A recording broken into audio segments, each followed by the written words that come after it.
Right now, breaking news on News Channel 8. Severe weather tears through the Bay Area, spawning this funnel cloud near Riverview. Good evening, I'm Jennifer Lee. And I'm Keith Kate. Thank you for joining us tonight. We begin with strong storms moving through the area. Storm Team 8 Chief Meteorologist Steve Jervy joins us now with the details. Steve? Well, we did have several reports of that funnel cloud, guys, and you can see it here. This is from Diana G. in the Riverview area. She posted this on our Storm Team Facebook page. Again, we've seen several angles of this come across social media.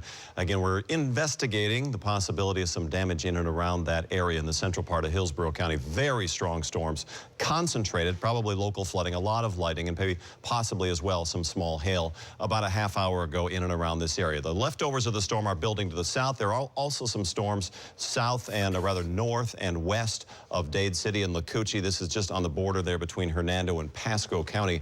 Most of Pasco is quiet. Pinellas County, too, did see a thunderstorm in the interior a little while ago, but it's quiet right now. Thunderstorms have now built back down to the south and southwest. You can see all these lightning strikes are drifting farther to the south. And again, around Waimama, Sun City Center, Ruskin, back around the Parish area as well. And you can see all the way back to almost Bradenton, these thunderstorms are moving. Also, these that have developed the interior parts of Sarasota County, we've seen some thunderstorms there too around Northport. They're moving back to the west. These around Arcadia look like they're moving north and weakening a bit into the southern part of Hardy County. Things are quiet except just down south of Lake Placid and most of Polk County, just seeing some light showers. Again, we'll talk more about the forecast a little bit later on. There are currently no warnings. We'll continue to watch these storms. Back to you. Thank you, Steve. Now, we are starting to hear about damage from this severe weather. Check out the pictures from Riverview one more time here. These show what appears to be a funnel cloud forming. You can see in the distance, here's another good shot right there. Look how dark the skies are. We have a crew heading right for this area. If you have any pictures, by the way, you'd like to send us, we'd like to see them. Send it to news@wfla.com. Again, that's news@wfla.com, and we'll bring you more information on this storm system as we get it. We are also following some breaking news out of Clearwater at this time. That's where detectives are investigating a report that a cop raped a woman in a hotel room. News Channel 8's Peter Bernard is at the Sheraton Sand Key. What do you know, Peter? Good afternoon, Jen. We know very little, but just enough to tell you that a 32-year-old woman is reporting that, telling investigators that a man raped her sometime late Wednesday into early yesterday. This is the Sheraton Sand Key right behind me. What happened out here, according to her, she reports the attack happened in a second-floor room at the Sheraton Sand Key. Clearwater police tell us the man accused of committing the rape is a law enforcement officer who was at the hotel attending a training conference for the International Association of Human Trafficking Investigators. The crime is the very kind of thing those investigators try to find, make an arrest in the course of their work. The woman reported the rape around noon yesterday. Police are not naming him. Investigators, they're not saying if he's in custody, but I am told that the cop that could be involved with this, that is reported to be involved with this, is not from Clearwater and not from the immediate Tampa Bay area. Live in Clearwater, Peter Bernard, News Channel 8. Thanks, Peter. Now to Polk County and an update on that massive sinkhole we've been telling you about. A show-stopping sinkhole in Winter Haven is reaching its resting point. It started as small lumps in a parking lot, and then it grew to more than 75 feet in diameter.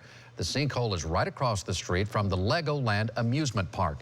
Our Holly Bounds is back on this story for us today and joins us now with more on what's happening out there.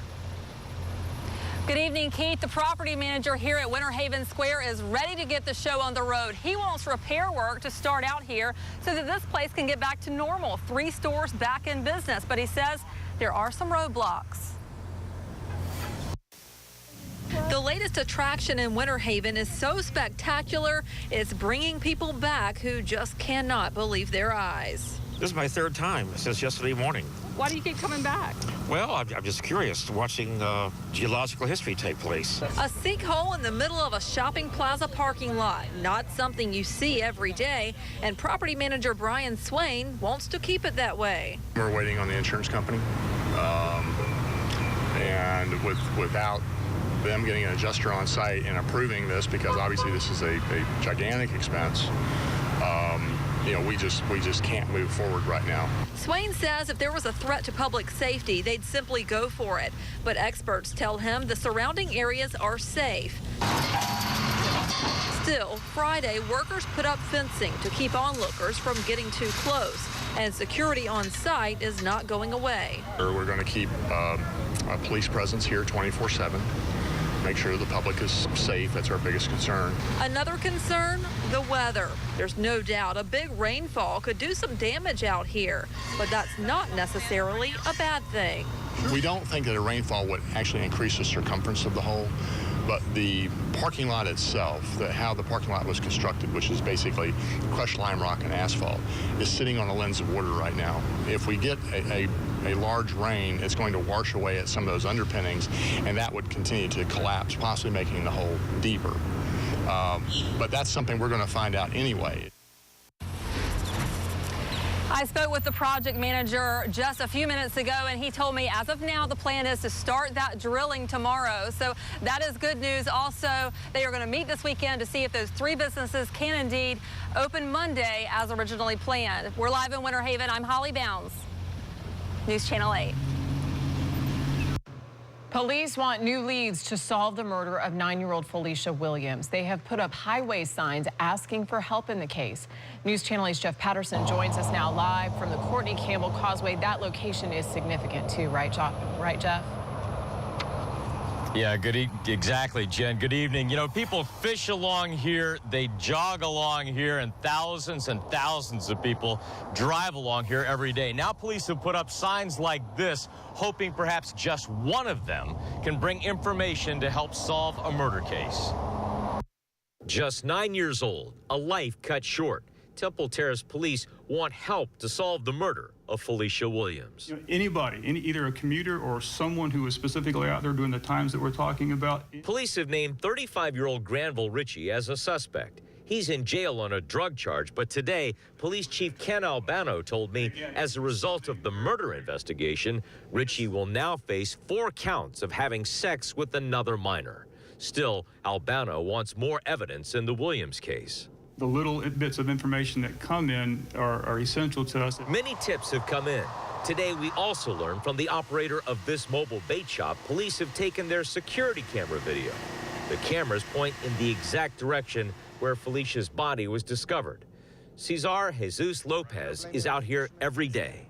On Friday and Saturday and Sunday nights, the youth here just do whatever they want. Lopez grew up in Tampa, and his experience tells him Friday and Saturday nights here can be crowded. There was probably a ton of people lined up around this bridge, parked all the way down, having a good time because the weather was nice and everything like that. So how, you may ask, can a little girl's body be dumped without being seen? It's such a long stretch that if they stopped right there by those palm trees, stopped at night and dumped the body and got back on that light and went back to Tampa, you'd never know it. Yeah, little Felicia disappeared exactly 2 weeks ago tonight. Her body was discovered Saturday the 17th. Obviously, a lot of people driving by here. If just one of them comes forward with information, it could pay off big. The FBI and Crime Stoppers are offering a $13,000 reward for information that leads to an arrest or prosecution in this case. Reporting live along the Courtney Campbell Causeway, I'm Jeff Patterson, News Channel 8. Convicted cop killer Dante Morris will soon be on death row. Today, a judge sentenced him to death for murdering Tampa police officers David Curtis and Jeffrey Kokab. Morris killed the officers during a traffic stop in 2010. Officers were in court today, along with the widows, to hear the judge hand down that sentence. On behalf of both families, Kelly Curtis thanked the community and the Tampa Police Department family for their support. And we have been able to find closure on our own with the help of our faith. But it is very comforting to know that our justice system has worked today. The Tampa Police Department reacted to the sentence with this tweet. Although today we breathe a sigh of relief, our hearts still weep for Jeff and Dave. Gone, but never forgotten. Morris, seen here, has 30 days to appeal his death sentence. He's already serving a life sentence for another murder, and he still faces trials for 2 other murders. An emotional graduation day for one Bay Area family. It wasn't your typical ceremony. Up next, the reason why the school brought the ceremony to them. Plus, he's only 10 and he hacked into Facebook, but he didn't do it for a bad reason. We'll explain at 6:15.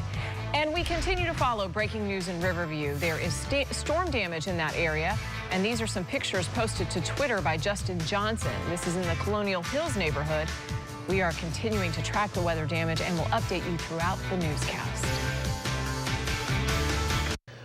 A Robinson High School senior accepted his diploma in front of his dad today, something he worried might not happen. Ed Varnado was diagnosed late last year with terminal brain cancer. His health had deteriorated, and his family knew that he wouldn't be able to travel to his son Corey's graduation. So the school brought graduation to his bedside. Love you. Love you too, son. I can't do this without you, Dad. I really can't. Corey says this was important for his dad to see so that he knows that his son's on the road to being successful. Corey plans to go into the Air Force. Hurricane season officially starts on Sunday, and now is the time to stock up on supplies in case a storm comes our way. State giving us a little bit of help on that front, too. A 9-day sales tax holiday starts tomorrow for things you should have on hand. You won't have to pay taxes on supplies like flashlights or batteries. Generators are also on the tax-free list. The sales tax holiday runs until June 8th. And 8 is on your side this hurricane season as well. Make sure you get prepared by watching Surviving the Storm, a Storm Team 8 special. It airs tomorrow night starting at 7 right here on News Channel 8. All right, this guy's only 10 years old, but he's already a computer genius. So how smart is he? Well, he hacked into Facebook. But what happened next did not make him very happy. We'll explain after the break. When 10-year-old Camden Moores hacked into Facebook, he was looking at a big-time payday. That's because Facebook offers $500 to anybody who can find a backdoor into the program. The goal is to make the site safer, but when Moores didn't get paid, his mother contacted 8 on Your Side. News Channel 8's Chip Osowski has their story. Now, the other security flaw, let's say your friend used your computer. At just 10 years old, Camden Moores is quite the computer genius. It only took him a few hours trying to hack into Facebook, and he was in. I could pretty much do anything. I could shut down their website, I could reboot their website. I can pretty much do anything. So Camden emailed who he thought was Facebook. His PayPal account wasn't activated, so he never got paid. He says the emails were flying. Sorry, we have Facebook. We can't make a payment 2 times. But there was no payment. There was, you just didn't get it. Okay, that means I didn't get paid. No, you did not. Then how come you can't pay me? 8 on Your Side wanted the same answer. We contacted Facebook, which issued a statement saying, quote, I can confirm that the conversation did not take place with Facebook. We haven't received any communications from these individuals, nor do we have details about their report. So who was Camden speaking with online? It's hard to say. His mother says this whole thing is disappointing. We make him watch your news reports. He sees all the hacking that goes on, and he sees them as the bad guys, and he wants to stop them. I wrote down that IP address. And then what I did was I did a port scan. While Camden didn't get paid, this was certainly a learning experience. And just think of what this whiz will be able to accomplish when he turns 11. In Pasco County, I'm Chip Osowski, News Channel 8. Wow. Facebook spokesman told us their team would like to hear Camden's report before they make any decisions. We'll stay on top of this and let you know if he eventually does get paid. You can go to WFLA.com for more information on Facebook's bug bounty.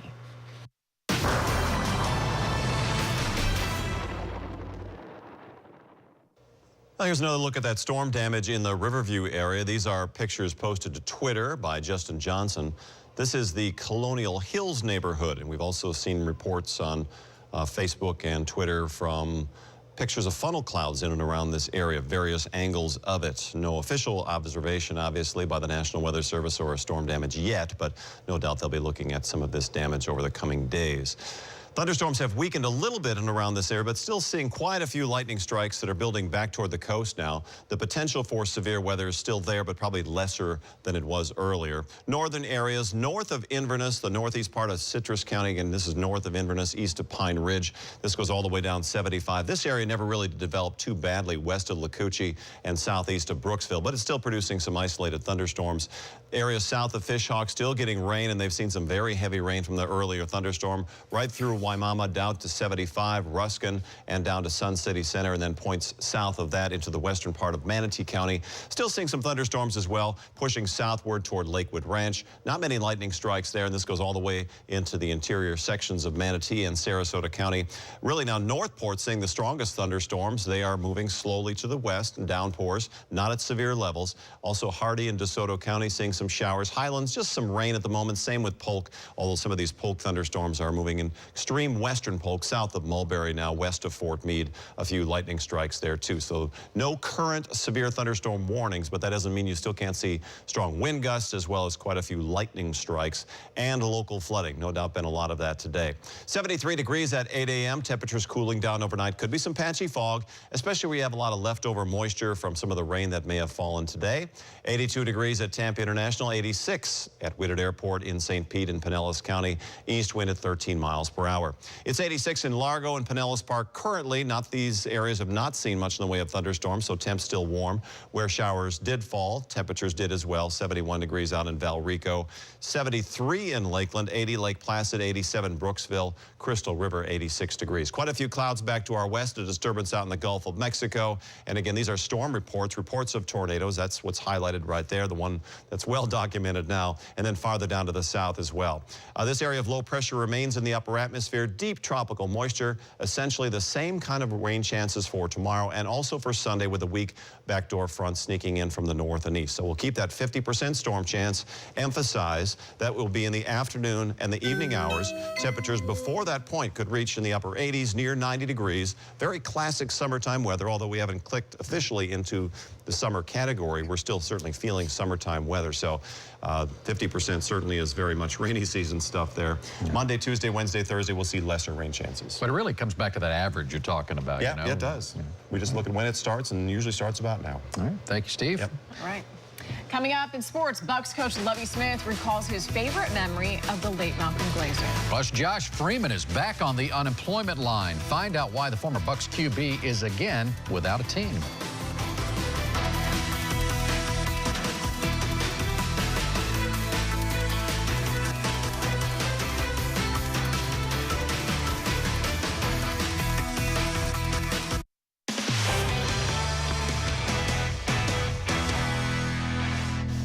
A year ago at this time, Josh Freeman was the focal point of the Bucks OTAs, facing questions like, how would he do in his contract year? Do he and Greg Schiano get along?